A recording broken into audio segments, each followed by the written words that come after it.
yung ginawa ni Cherry, nag-measure siya ng photonic spin Hall effect.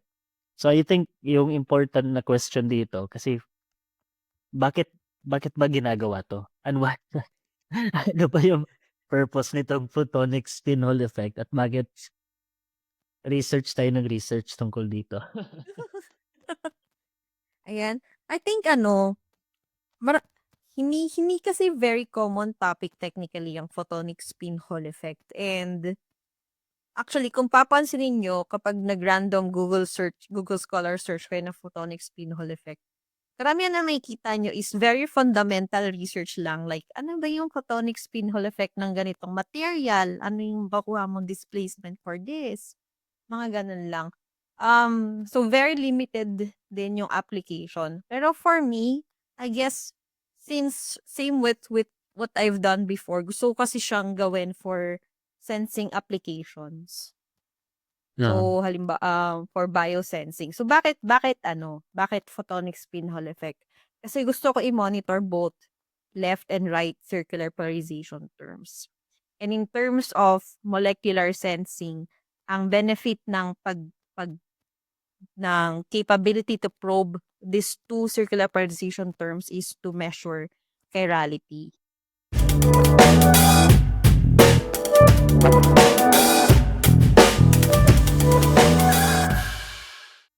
Hello at welcome back sa Liknain Podcast. Kasama natin ngayon si Philip, si Cherry. At ang guest ng ating episode ngayon ay si Dr. Cherry Olaya na hindi na kailangan ng pagpapakilala. So gusto natin pag-usapan yung kanyang bagong papel na na-publish sa Nanophotonics. Hindi naman nga kailangan ng pakilala ni Cherry kaso bilang introduction na lang din dahil siya naman yung guest natin, yung maikling background lang ng kanyang mga accomplishments. So si Dr. Cherry Olaya ay may bachelor's, master's at PhD mula sa Universidad ng Pilipinas. Yung kanyang PhD ay joint ginagawa niya kasabay ng kasama ng nag-research sa RIKEN. Tama ba ako, Chen? Yes. Tapos mula nung nakuha niya yung kanyang degree nung 2022 ay siya isang postdoctoral researcher sa RIKEN sa Japan. So yan yung short version ng kanyang mga accomplishments. Madami pa yan, stacked ang resume ni Cherry. May episode din tayo na ano in full detail naman natin pinag-usapan si Cherry. Yes. Yung Na-introduce background. naman na ako ng malala. Yung episode na mas mahaba na panoorin niyo na lang. Ay ilalagay naman yung link sa Sa description. dito sa description nitong episode. So tungkol Parang dun sa ganun ako bago katagal nawala, no? oh, 'Di ba, isang taon din tayo nawala, eh. Oo nga. pare-parehong busy, Refresher no? na lang. Laban sa 2026. Yes. So tungkol dun sa bago mong papel, Cherry, kasi unang-una yung nahanap ko yung title ng papel. Yung papel ay nasa Nanophotonics at tungkol ito sa spin Hall effect, tama ba ako? Photonic spin Hall effect. Photonics generally. Pwede mo bang bigyan kami ni Philip pati yung audience ng background kung ano yung mga basic physics dito sa papel? At siguro bago lang yun, ano yung mga siguro ano yung isang maikling pwede yung magbigay ng trivia tungkol sa papel kung paano ito nagsimula at ano yung motivation nyo tungkol dito? Okay. So, in essence, kung naalala niyo yung diniscuss natin from previous episodes, kung pinag-usapan natin yung research ko. Last time, di ba, minention ko na nagme-measure ako ng displacement ng reflected beam. So, previously, ang mini-measure ko is displacement along the optical axis. Ngayon naman, yung displacement is perpendicular sa optical axis. Yun yung basic idea. So, perpendicular na siya. Pero, So ano yung optical the muna? okay, optical axis. So, halimbawa, meron kang ilaw, tapos tumama siya sa surface, 'di ba? Ang idea natin is pag tumama siya diyan, magre-reflect siya. Meron kang ma-form na plane kung nasan yung incident at yung reflected. So, yan yung tinatawag nating optical axis. So, dun sa previous research ko, measure namin is, paano pag nag-display si beam along optical axis, pag Mm. ganun. So, this time, perpendicular naman yung displacement. Okay. Ayan. Tapos, technically, yung perpendicular displacement, ang tawag dyan is invert Fedorov shift compared to the along the optical axis na Gush-Hanson shift. Or in this case, ang measure namin is what is called photonic spin Hall effect. So, I think kayong dalawa familiar kayo with spin Hall effect. Diba? Meron kang maghihiwala yung spin up and spin down ng electron. So, same yung idea with photons. Paghihiwalayin mo yung yung spin component ng photon. In this case, pag sinabing spin sa photon, related siya sa polarization. So, kapag left or right circular polarized beam, siya yung kumbaga analog ng spin up and spin down ng electrons.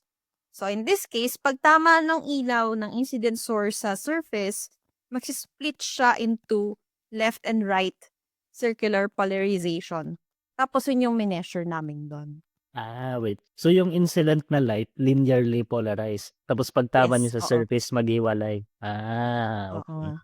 So, kasi 'di ba kapag linear polarization beam, kapag tingnan mo siya in the spin basis set, it's composed of left and right circular polarization components. Tapos, each component would travel, magdi-display siya in a di ba, pag perpendicular na yung displacement mo. So, maghihiwalay sila kasi magkaiba yung direction ng displacement nila. Kaya nag-form yung splitting. Yung surface ba dyan na yung reflective surface, pinaghihiwalay niya yung yung dalawang polarizations? Mm. So normally, normally kapag kahit random interface ka lang, hindi siya magsisplit talaga kasi masyado maliit technically yung amount of splitting na yon. Tapos, ang nangyayari is, depende sa klase ng interface kapag may drastic change ka in the reflection coefficient, lumalaki yung amount of displacement. Kaya pwede mo na siyang eventually ma-separate. Yun yung ginawa namin. So, kaya inobserve siya at surface plasmon resonance. Kasi at SPR, pag incident source mo is P-polarized, automatically si P equal amounts of left and right circular polarization terms. So, mag-split siya in equal, symmetric yung amount of displacement. Pero kapag, di ba, kapag S, wala, hindi mo ma-observe itong displacement na to. Yun. So, yun yung idea.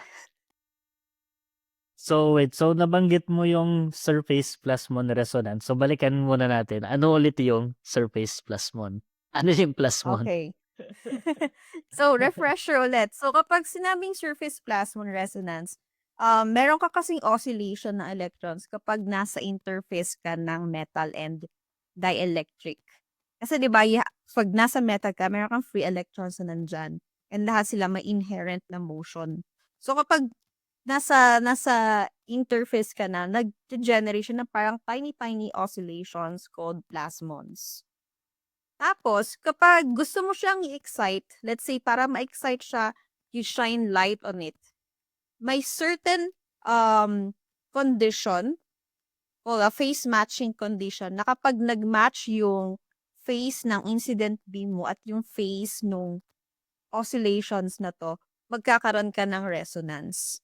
So, pag na-achieve mo yung resonance, yung na-generate mo na electric field dito from the plasmons, would absorb the energy coming from the incident light. Kaya, mawawala yung wala siyang reflection. So, na-absorb niya. So, kung titingnan mo, dahil para ma-achieve yung phase matching condition, pwede mong i-scan at different angles. So, kapag tiningnan mo yung reflected light at different angles, biglang may ma-observe ka na nagkaroon ng dip. Kasi ito na yung resonance condition mo. So doon lang sa mga audience natin na hindi, bagong audience siguro ng physics na hindi familiar sa resonance. So kagaya ng konsepto ng kapag may baso ka diyan o yung nakikita niyo sa mga YouTube videos nung kapag may baso ka tapos kapag may sound wave ka na ima-match yung natural frequencies ng baso ay i-excite na yung molecules ng baso to the point na yung separation ng molecules ay tataas ng tataas hanggang may chance na reasonable chance na probable chance na magbe-break na yung baso. So ito yung konsepto ng resonance. Tas nag-e-exist yan sa Oo. maraming bagay. Pati sa pag-function ng microwave. Yung Oo. microwave actually nagko-function sa idea din ng resonance na ine-excite mo yung resonance frequencies ng tubig na molecules.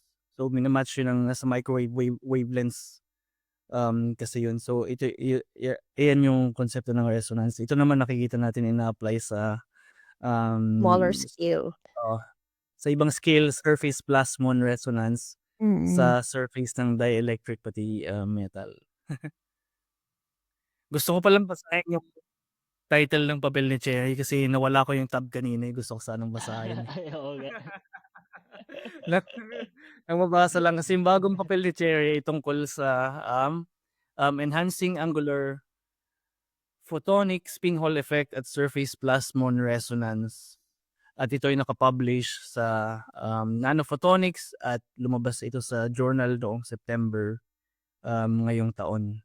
Ang co-authors niya ay si Norihiko Hayazawa, Maria Herminia Balagos, and Takuo Tanaka. So yun. Yes. Gusto kong basahin kanina tas hinahanap ko yung tabs and panic na lang yung introduction kanina. Yun lang, siningit ko lang. May tanong kaya to, Philip?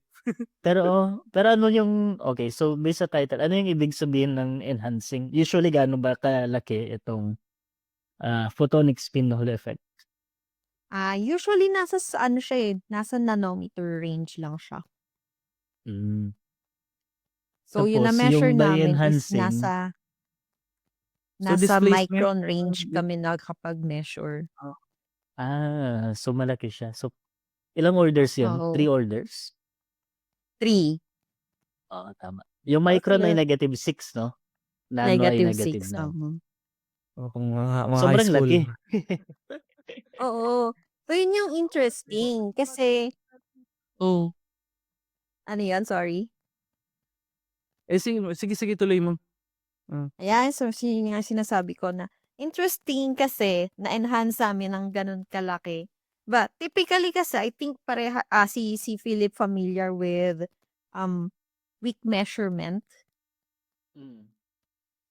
Ayan, so normally dahil nga masyadong maliit yung photonic spin Hall effect, kailangan gumamit ng weak measurement para ma-measure siya.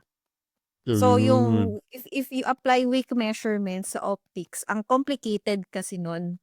Kasi meron ka pang ang dami mong additional components, tapos kailangan i-calibrate mo pa siya kasi kailangan mo i-calculate mo na yung enhancement factor, ganyan. So it's very complicated. Sabi ko ayoko nung ganon. So dun sa work namin, same with kung paano ko mineasure yung sa Gus-Hansen shift before. In-apply namin yung idea na instead na kunin mo yung lateral displacement, ipa-deflect mo yung beam. So kapag finocus mo yung incident beam, magkakaroon ka ng may focusing effect na siya. So may induce mo yung angular component ng displacement. Ayan, Ay, so so gusto ko lang pala may go dadagdag ahead. lang sana ako.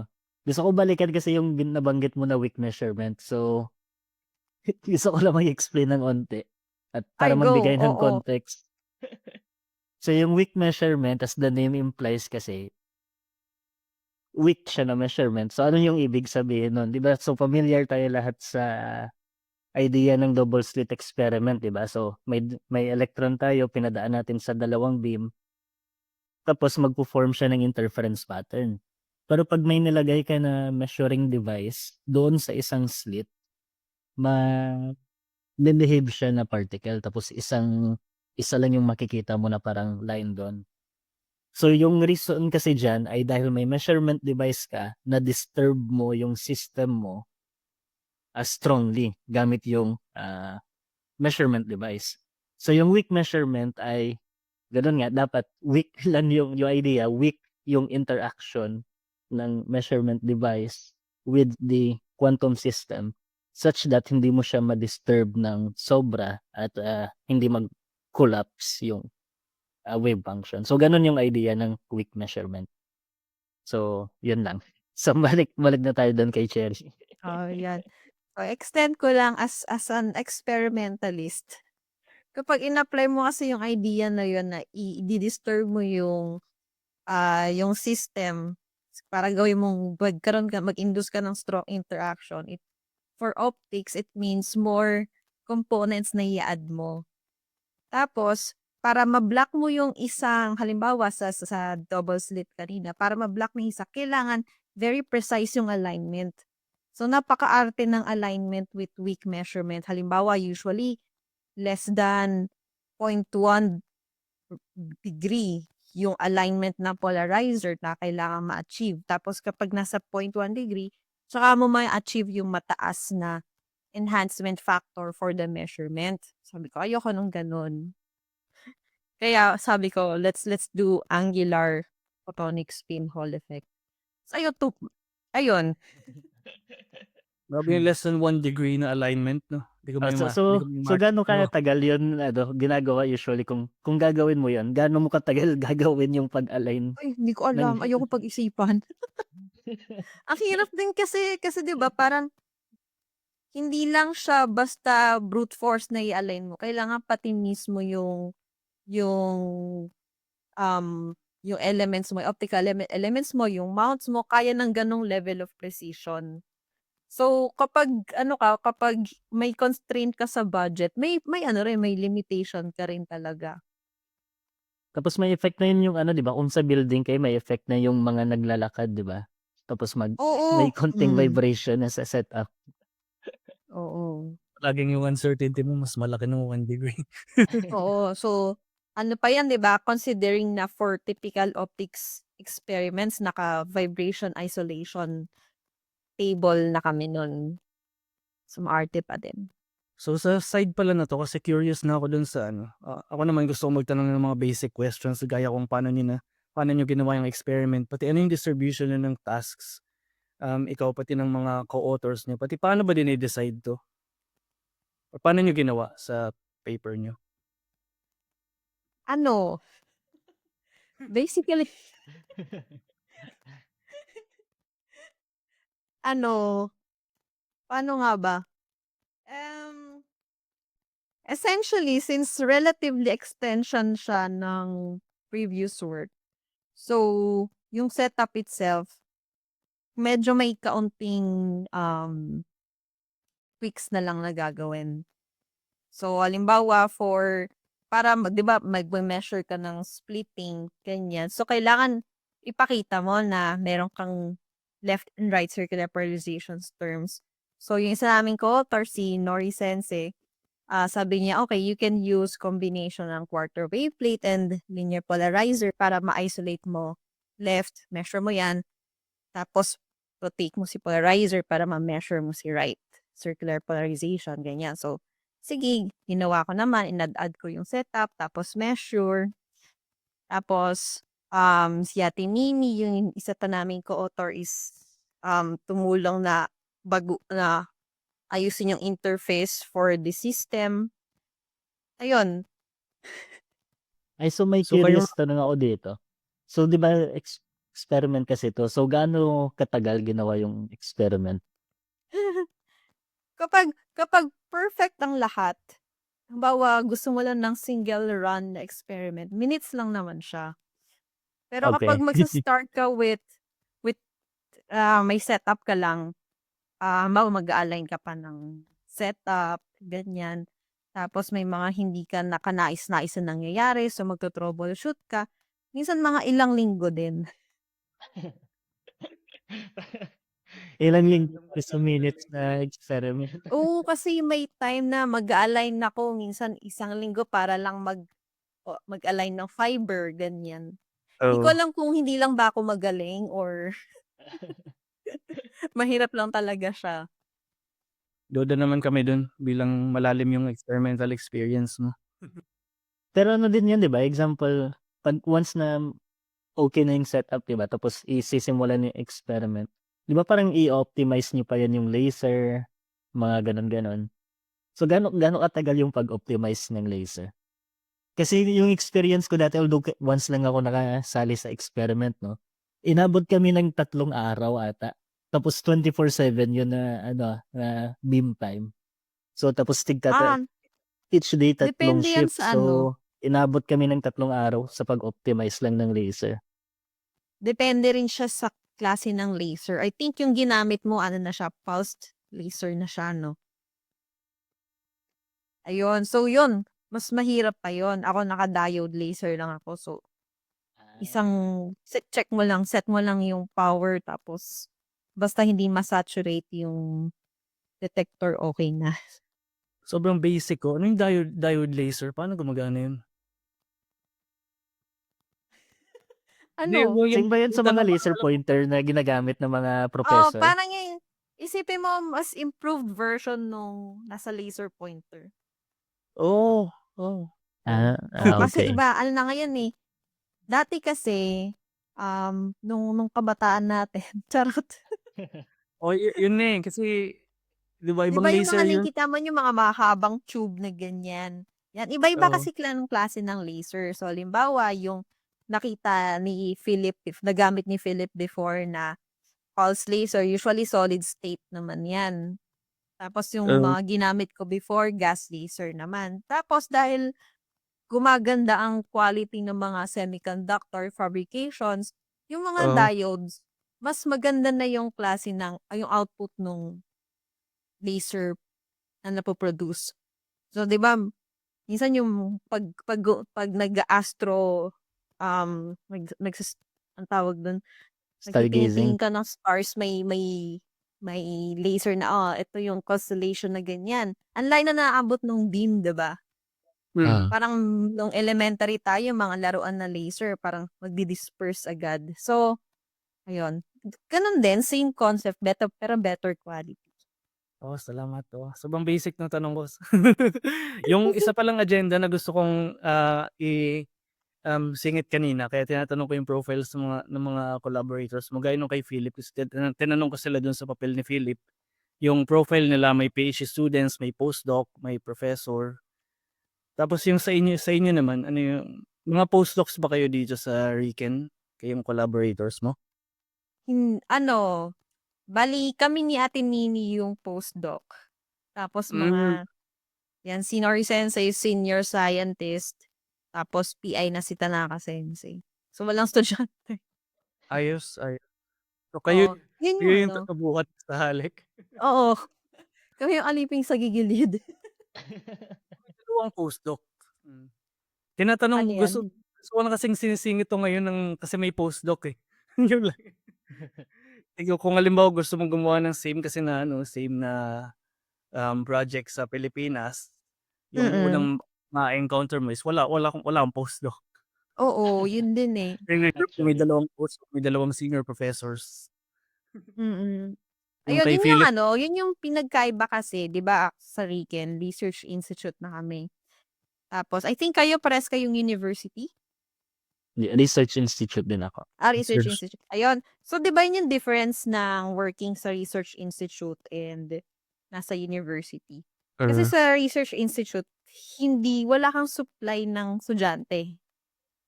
Actually, 'Di ba? So, kailangan yung PI or someone from the team may affiliation with a university para makapagpasok ng student. oo. 'Pag may katabing university o ibang AI talaga pala principal investigator yun, hindi Yes, principal investigator. Oh, hindi so siya kung nung halimbawa may neighboring school na may neighboring university kayo, okay lang. Pero kung wala, ayun, mahina ang manpower. So, kung yung mga halimbawa, yung mga nung nasa UP pa tayo, 'di ba? Karamihan parang tayo rin yung gumagawa nun, estudyante rin.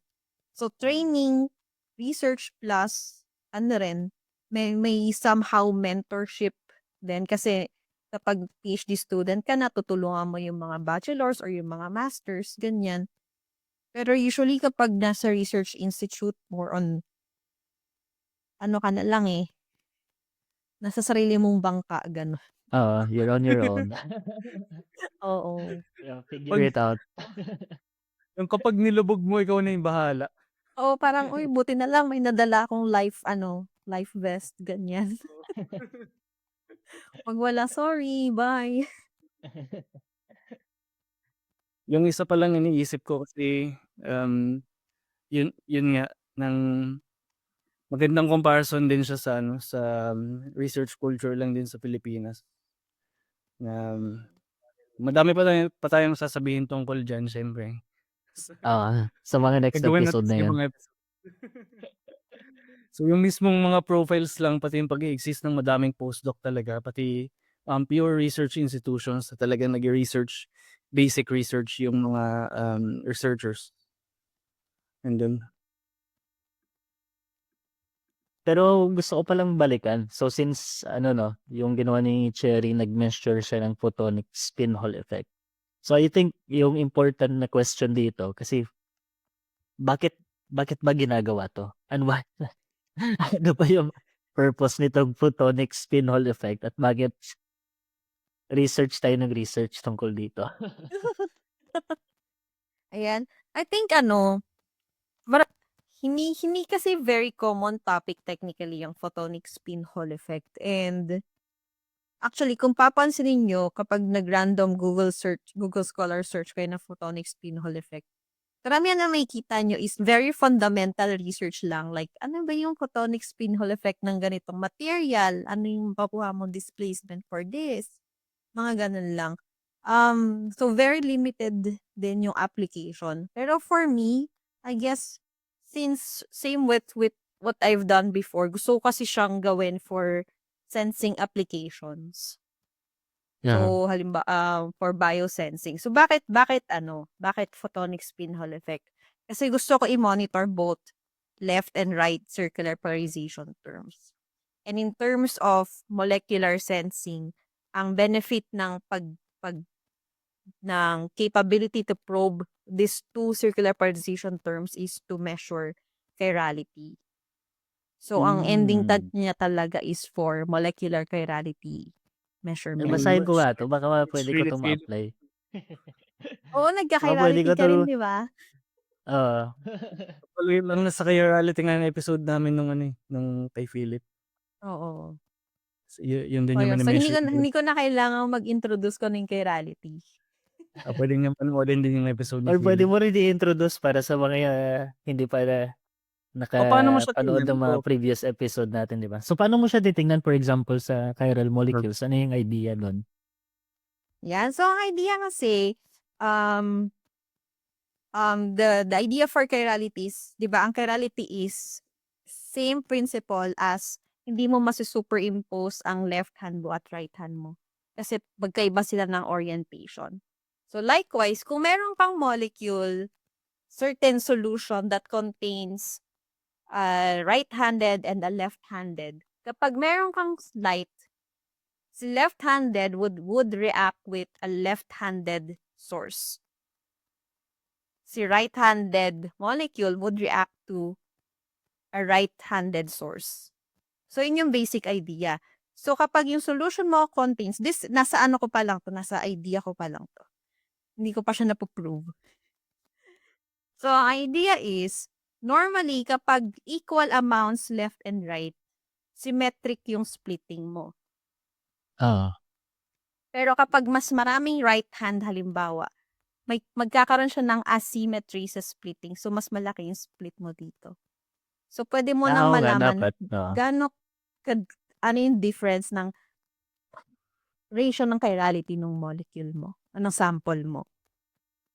Yung Yan, nakakatuwa nga oo. din pakinggan yung description mo ng chirality kasi pinaliwanag din naman ni Philip yun dun sa episode niya. Kasi yung sa'yo kasi galing sa experimentalist point of view eh. Pero parang handshake doon, 'di ba? Kasi sabi ni Cherry, mag-interact yung right molecule sa right din na light. So parang handshake, 'di ba?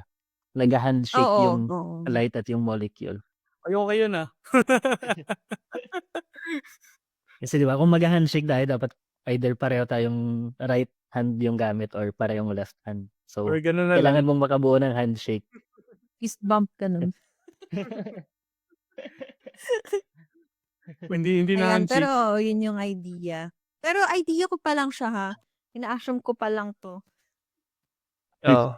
Kasi meron namang ibang mga techniques na nag-e-exist to measure chirality.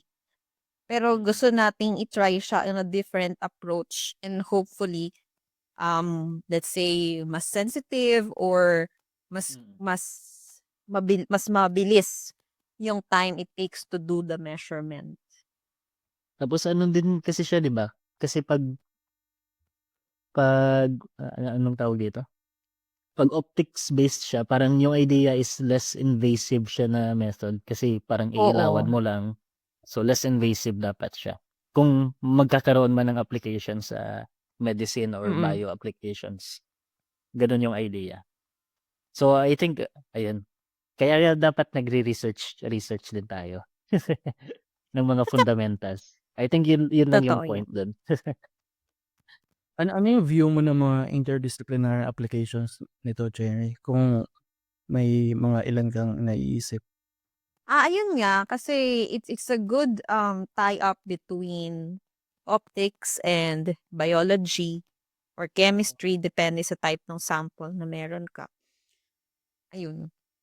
Ah, Tapos since you'd be able to measure chirality, maganda siya for um, drug discovery. Totoo Yan. yan. So konting idea lang is depende kasi sa klase ng molecule kung left-handed or right-handed, nagbabago na kagad yung function niya. So there are certain molecules na kapag left-handed molecule, it works as drugs. I mean, paalis ng headache, for example. Baka maiba yung isip ng mga tao. May ibang Safe po, example safe. kasi sa episode ni Philip eh. Naisip ko ayun.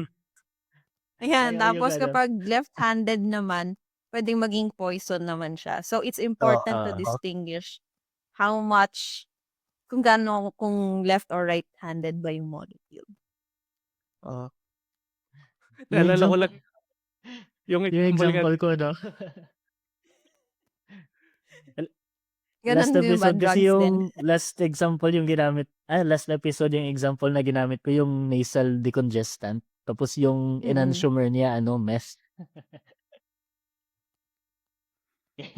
Oh, naku, nagkaroon ng idea ang mga Sabi, tao.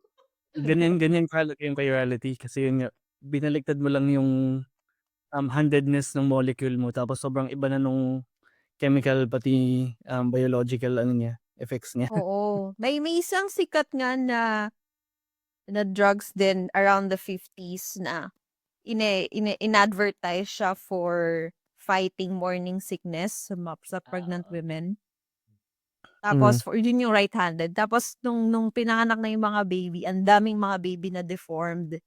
Kasi apparently yung left-handed version naman niya is nag-i-induce ng deformation sa babies.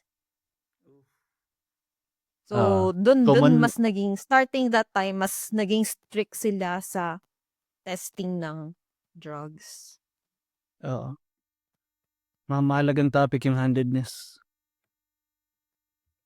sa beyond physics.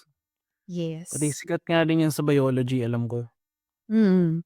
Biology, chemistry, talagang generally interdisciplinary na topic. Kaya mahalaga yung papel ni Cheng kasi method ng pag-measure ng chirality. Yung Mahalaga siya. gusto kong itanong naman, yung may favorite experience ka ba tungkol sa um, publish nitong paper, pati yung paggawa ng trabaho dito? Or ano yung mga main challenges din na na-encounter nyo getting the paper published, pati concluding the work? Parang lahat challenge. Well, walang katapusan. Oo. Siguro pinaka-paborito kong part is nung nagme-measure ako. Tapos nung prinocess ko yung data, kinumpare ko yung for left and right components, tapos magkaiba sila. Sabi ko, eto na. Finally. Anong sarap ng feeling kapag may ganun kang moment. Tapos ang pangit ng feeling kapag na-realize mo na hindi siya nagma-match with theory. Tapos ulitin mo yung experiment. Oo, tas kasi yung ko nun, yun yung isa, long-standing problem for me. Kasi nagka-calculate din ako, 'di ba? I do analytical calculations. Tapos kapag nagso-solve ako, yun yung ballpark. Ano yung ine-expect ko na ma-measure. So halimbawa, ine-expect ko na meron akong pa-shift na ganyan, pa-measurement na ganyan, or kung magbababa muna tas tataas. So may idea na ako kapag ginawa ko experiment, okay, ito yung trend na ine-expect ko. Tapos ang pangit ng feeling kapag yung ine-expect mong pag gano'n, biglang gumanon. So, yun. Tapos So ano mag-iisip yung ka talaga pag if ganun, ano yung una mong iniisip? May mali sa calculation mo or may mali sa experiment? yun yung yun yung challenge. Kasi kailangan mong i-determine alin ba yung may mali. So, parang halimbawa kung ginagawa mo yung experiment, double check mo kaagad isa-isa yan. Tama alignment ko nito, okey naman 'to, tama setting ko nito, parang tama naman lahat. So, ta's babalikan mo ako, at least yun yung ginagawa ko. Babalikan ang equation mo, may mali ba akong plinug-in, baka may ano. So, kapag na-double check mo lahat ta's hindi pa rin talaga nagtutugma, ibig sabihin may kakaibang nangyayari. Ganyan naman, depende siya sa perspective mo, puwede mo siyang isipin as, eto na naman tayo." Or, "Uy, nice, baka may something new." Ito yung tunay na scientific method, eh. Yung mas Oo, presyo ng plot ng isang movie kaysa kaysa first from roller hypothesis. coaster yan. Hindi mo alam kung saan ka titingin, eh. Hindi mo alam kung mali yung theory or mali yung experiment, di mo alam. Oo, So, or Kaya baka malupit ikaw na pala talaga yung mali, troubleshooting. 'no? o ikaw yung mali. Well, yung maganda sa science kasi gumagawa ka ng madaming test to make sure na repeatable yung experiment. So once, kasi pwede mong, sunugin lahat, mag-start from scratch. Yung point ng scientific method naman is to ensure na kapag inulit mo 'to, 1,000,000 years in the future is same yung magiging output ng experiment. Yun yung yun yung Totoo maganda naman yan. sa science talaga. Kaso plot siya, hindi siya kasing linear talaga kung paano siya i-present Mm.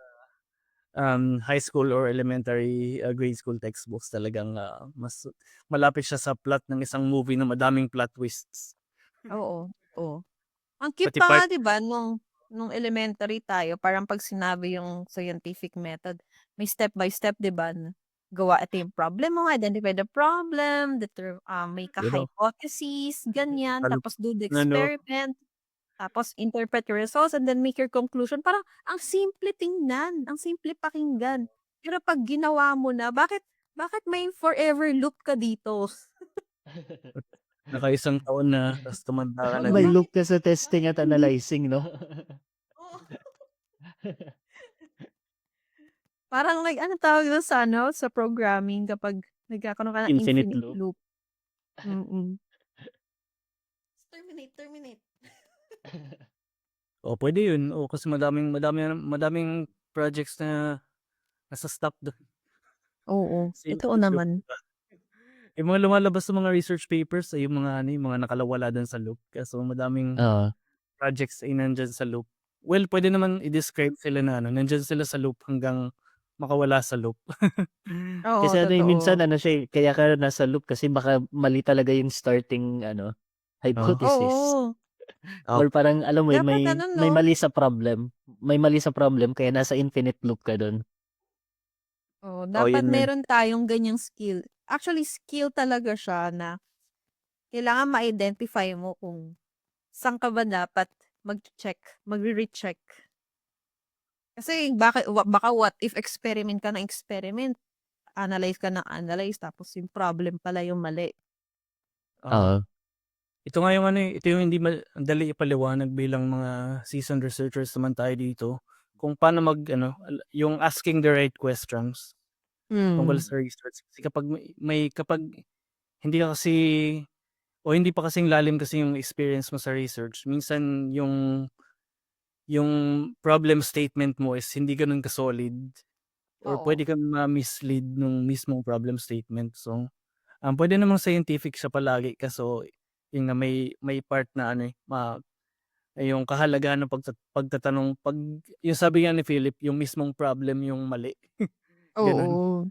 Wala yung may konsepto ng tama yung problem na paano mo din malalaman, 'di ba?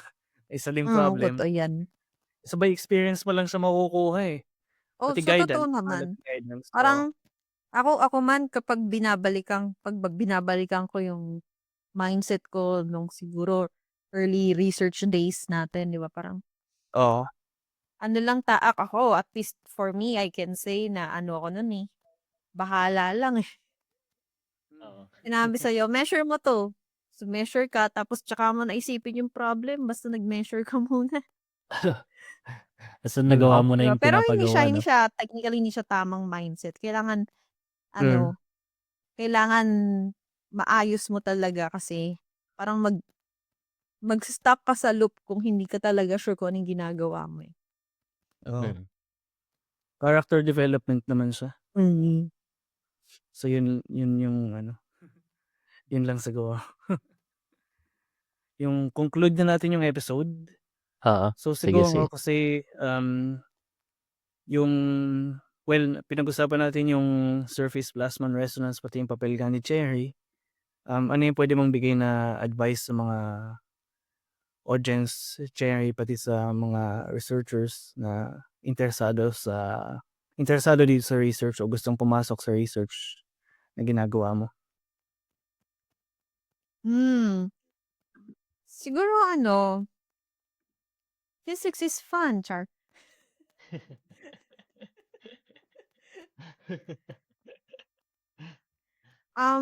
Siguro in relation sa research mismo or maybe I can just talk about the journey itself. For a lot of researchers kasi, ang dami kasing struggle talaga, hindi siya, oo, nakapag-publish ka, pero even me, si Reggie or si Philip, kapag mga publication namin, dami ring pinagdadaanan yan eh. Hindi lang siya Oh, basta may naisip ako, solve ko 'to, experiment ko 'to, labas na. may peer review, Oh, Peer peer review review pa. pa, 'di ba? Oh my gosh. millions spent, Oh, me literal. reject ka ng peer reviewer. Sagot sa kay reviewer 3. Reviewer, tripat. Ayan. So, research is a lot about patience. Patience sa experiment, patience sa pagsulat, patience sa reviewer, and patience for yourself kasi minsan mafe-feel mo na parang OA na eh, 'di ba? Parang ilang buwan na akong nandito eh, pero ito pa rin eh. Pero Oo. patience is a virtue. Oo, totoo. Yung magfa-factor in nga din yata yung resilience, eh, talaga Oo, yun. totoo 'yan. And I think it builds up over time naman kasi siguro pati kayo din ano, mas patient na tayo ngayon compared to Mm. some years ago kasi the more na nakaka-experience ka ng struggle with the research, parang mas nagiging numb ka na lang. Ye Hindi ko alam kung patience yan o ano, eh. hindi ito Yung hindi sa'kin feeling ko is na lang yung mindset ko, eh. hindi feeling ko kasi dati siyempre estudyante tayo, 'di ba? So iniisip natin gusto natin graduate. So parang may May Oo, impatience deadline tayo kasi na tayo dapat before. Oh, may actually impatience tayo kasi napansin ko kailangan rin natin 'yan. graduate. Oo, napansin ko rin 'yan kasi iba yung stress natin when we were still students kasi Oo. may deadline tayo which is graduation. Kailangan makapag-defend tayo at this time. Pero when you become a postdoc, parang nagiging open yung deadline. Oo. Pero at the same time, may deadline kasi may kontrata ka lang eh. Actually, tapos So alam mo yung may ano, invisible deadline. So meron kang may certain pressure pa rin siya for you to oo, perform. Pero at the same time, hindi siya yung level ng defense. Oo. Pero actually, technically, parang yung deadline, yung example, di ba tayo postdoc side? So, nung graduate tayo ng PhD, usually kasi pag mag-apply ka ng mga early researcher ng mga grant, may hard limit sila na within 5 years Oo. after ng PhD mo, di ba? So, yun yung ano Malapit ko na natin. March yan. Disqualified na ako Ay, disqualified ka na. sa 5 years. Oo nga pala. Dapat mong matanda ka na pag disqualified ka. Kung may oras pa ako. Oo. May 1 year ka pa sa mga 5 ano din yata ano yun, Che. Oo, 22 ako natapos. 27. May O, oras di ba pa. meron ding deadline? Oo nga. Ano pa naman nandun ka pa. Mag-apply ka na. Hmm. So sige, pasalamatan natin yung guest ng ating episode na si Dr. Che Olaya. So siyempre host din sa Like9 Podcast. So magbabalik siya sa ng madaming episodes pa tuwing nagbabalik ang Pseudo podcast. guest. Oh. So pasalamatan din natin si Philip na siyempre yung ano. At magbabalik kami sa Like9 Podcast at kung interesado kayong basahin pa yung papel ni Cherry, ililink namin yung papel niya dun sa description ng episode. At salamat sa pakikinig at panoodin niyo pang madami naming episodes sa future. Bye-bye. Alright.